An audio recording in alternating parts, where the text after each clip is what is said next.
Welcome to Water Jan Research! The Environmental Protection Agency, or EPA, estimates that the average home misses 90 gallons of water per day. That adds up quickly 10,000 gallons of water per household per year, and over 1 trillion gallons if you tally the national average. Water covers 70% of the Earth's surface, and it is easy to think that water is always near us. However, drinkable water is getting very uncommon as time passes by, and this is very scary to think about.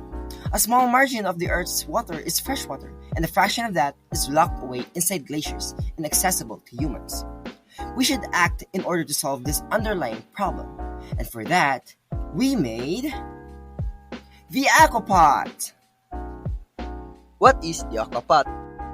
The Aqua-Pot is composed of 4 general materials. As we can see, the first one is a ceramic pot containing a plant within. Next, we have the large container, which will then serve as our storage. Then, we have our filter and our water sensor. If we add all of it in one frame, as you can see, we can create the Aqua-Pot. So, how does it work? When the plant is being watered, the excess water will be filtered for it to be clean, and then will go directly to our storage. Then as time goes by, if the storage is almost full, our water sensor will then give signal to the owner that the water inside needs to be collected.